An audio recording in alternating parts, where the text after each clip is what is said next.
શ્રી વલ્લભાધીશ સુબોધનીજીનું પાન વલ્લભ કરાવે તો થાય, અને સ્પર્શ કરો આપણા બસની વાત નથી. આની પહેલાં એક વાત, કાલે સત્સંગ મણિનગર સ્વામિનારાયણ મંદિરની ઉપર ઓડિટોરિયમ છે ત્યાં રાખેલ છે. તો ઘણા બધા વૈષ્ણવનો ફોન આવ્યો. મને એડ્રેસ ખબર નહોતી એટલે મેં કીધું કે ખબર પડશે એટલે હું કહીશ. તો કાલે જેને અનુકૂળતા હોય 5 થી 7 એટલે અનુકૂળતા હોય તો મણિનગર સ્વામિનારાયણનું મંદિર અને ઓડિટોરિયમ ઉપર જવાહર ના જૈન ચોક છે એ ખબર નથી આપણને. ત્યાં રેલવે સ્ટેશનની પાસે જ છે એવું કહ્યું. આપણે તે બાજુ જોતા નથી, જાતા નથી, એટલે જેને અનુકૂળતા હોય તે આવે. બોલો વલ્લભાધીશ.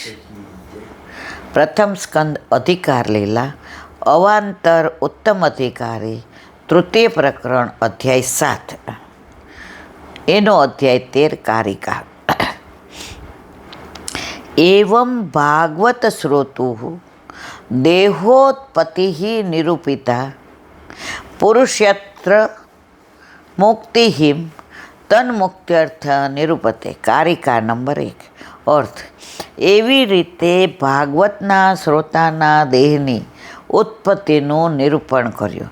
હવે તેની મુક્તિ માટે તેની 3 પેઢીના પૂર્વજોની મુક્તિનું નિરૂપણ કરવામાં આવે છે. ભાગવતના શ્રોતા કોણ? પરીક્ષિત. એની ઉત્પત્તિનું નિરૂપણ કર્યું. હવેની મુક્તિ માટે 3 પેઢીના પૂર્વજોની મુક્તિનું નિરૂપણ કરવામાં આવે છે. પિતા પિતામહસ્વેકો ધૃતરાષ્ટ્રસ્તત પરઃ પ્રપિતામહ મુક્તિ પૂર્વતત ઉદીર્યતે. કારિકા 2. અર્થ: 3 પૂર્વજો એટલે કે પિતા, દાદા અને પરદાદા 3 પુરુષોની મુક્તિનું નિરૂપણ થવું જોઈએ. પિતા અભિમન્યુ ચંદ્રનો અંશ હતા, કૃષ્ણચંદ્ર. રામ સૂર્યવંશ અને કૃષ્ણ ચંદ્રવંશ. તો પરીક્ષિત કોના દીકરા હતા? અભિમન્યુના. અભિમન્યુની પત્ની કોણ? ઉત્તરા. તો ઉત્તરાના ગર્ભમાં પરીક્ષિત હતા ત્યારે અભિમન્યુ કુરુક્ષેત્રના યુદ્ધમાં વીરગતિને પામ્યા. તો પિતા અભિમન્યુ ચંદ્રનો અંશ હતા અને યુદ્ધમાં વીરગતિ પ્રાપ્ત કરી હતી, એટલે એમની મુક્તિ તો થયેલી જ છે. વીરગતિ મળે એટલે મુક્તિ મળી જ જાય. 5 દાદાઓમાં યુધિષ્ઠિર મુખ્ય છે. 5 દાદા થાય ને, કારણ કે દ્રૌપદીને 5 પતિ હતા.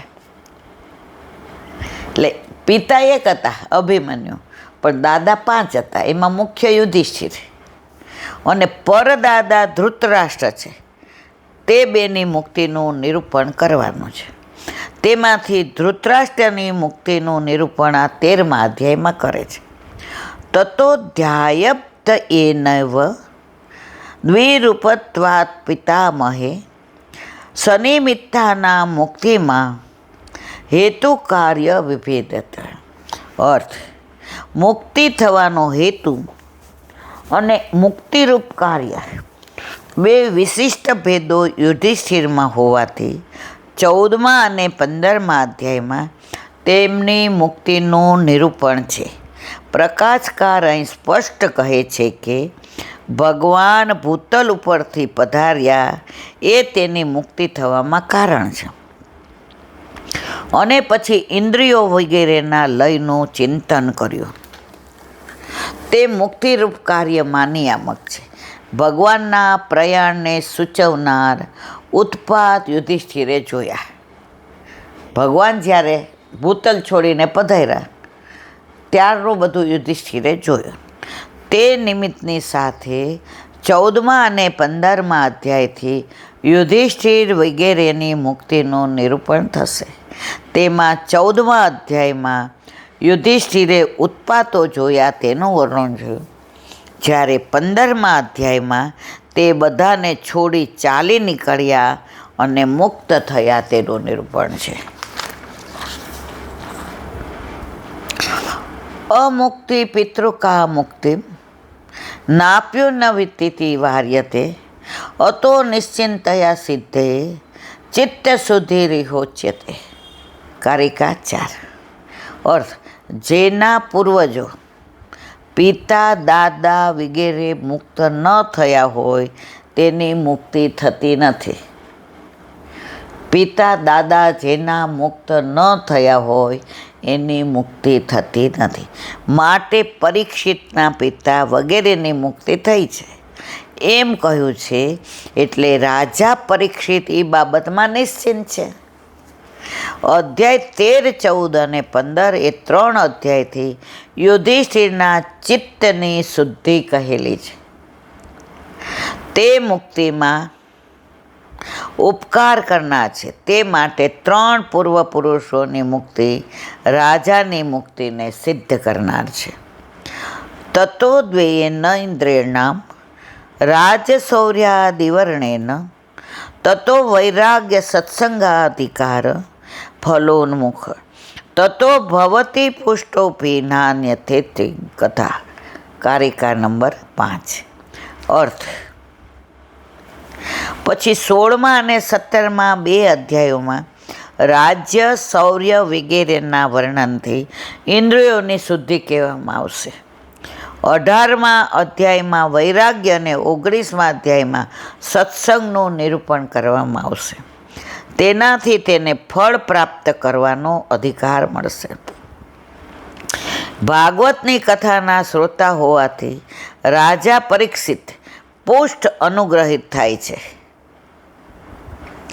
જો સુખદેવજીનો સત્સંગ ન થયો હોત તો પરીક્ષિત પુષ્ટ ના થયા હોત. માટે 19મા અધ્યાયથી કથા કહી. કારિકા સમાસ સુબોધિની છે.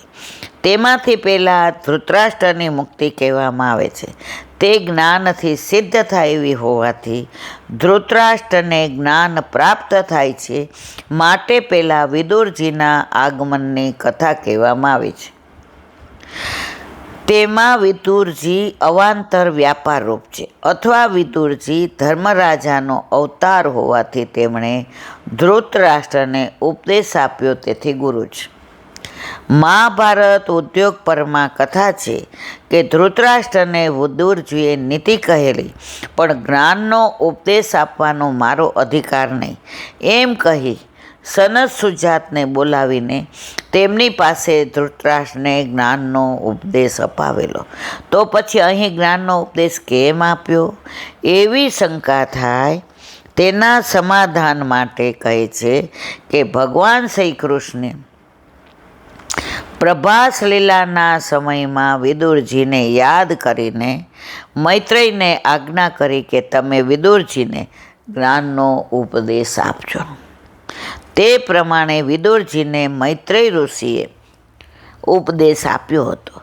તે પછી વિદુરજી હસ્તિનાપુર આવ્યા હતા. વળી વિદુરજીને 100 વર્ષ સુધી શુદ્ર થવાનો શાપ હતો. એ શાપની અવધિ પણ પૂરી થઈ ગઈ હતી. એટલે ઉપદેશ ન આપવાના દોષના પણ નિવૃત્તિ થઈ ગઈ હતી. વિદુરજી અને મૈત્રેય ઋષિની કથા શ્રીમદ ભાગવતના 3 અને 4 સ્કંધમાં કહેવામાં આવશે. તે પછીની કથા અહીં પ્રસંગોપાત કહેવામાં આવી છે. બોલો વલ્લભાધીશ કી જય. શ્રીમદ ભાગવત અને મારા ગુરુદેવને દંડવત પ્રણામ. चंद्रेश्वरदास के द्वार पे मेरा दंडवत प्रणाम. सूरबी कुंड पे परमानंदास जी के द्वार पे मेरा दंडवत प्रणाम. जमुनावता पे संकर्षण कुंड पे कुंभनदास जी के द्वार पे मेरा दंडवत प्रणाम. गिरछू कुंड पे कृष्णदास जी के द्वार पे मेरा दंडवत प्रणाम. कदम खंडी पे गोविंद स्वामी के द्वार पे मेरा दंडवत प्रणाम. अप्सरा कुंड पे चित्त स्वामी के द्वार पे मेरा दंडवत प्रणाम. मानसी गंगा पे नंददास जी के द्वार पे मेरा दंडवत प्रणाम. रुद्रकुंड पे चित्रबुद्ध दास जी के द्वार पे मेरा दंडवत प्रणाम। व्रज જો વિલાસ વ્રતની ગોપિકાઓને મારા દંડવત પ્રણામ। હે વલ્લભ, સવારથી અત્યાર સુધી સેવા સ્મરણ સત્સંગ જે પણ તમે કરાવ્યું તે તમારા ચરણોમાં સમર્પણ કરું છું। ભૂલ અપરાધ થયો હોય તો ક્ષમા કરશો। બોલો વલ્લભાધીશ કી જય। દ્રઢ ચરણ કેરો ભરોસો, દ્રઢ ચરણ કેરો।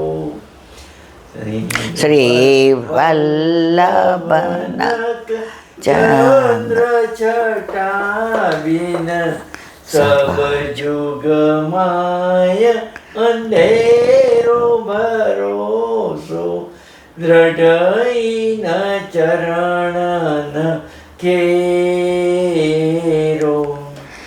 साधन और नहीं कली में चासोय निवेरो। सूर का कहे द्विविध आंधरो, बिना मोल को चेरो भरोसो, દ્રઢ ચરણ દ્રઢ ચરણ દ્રઢ ચરણ કેરો। શ્રી વલ્લભાધીશ કી જય। આજનો આ સત્સંગ મારા વલ્લભના ચરણારવિંદમાં સમર્પણ કરું છું। ભૂલ અપરાધ થઈ હોય તો ક્ષમા કરશો। આ મારા વલ્લભની વાણી અને ભૂલ હોય મારી। બોલો વલ્લભાધીશ કી જય। બધાય વૈષ્ણવને જાજા કરીને જય શ્રી કૃષ્ણ, જય શ્રી કૃષ્ણ।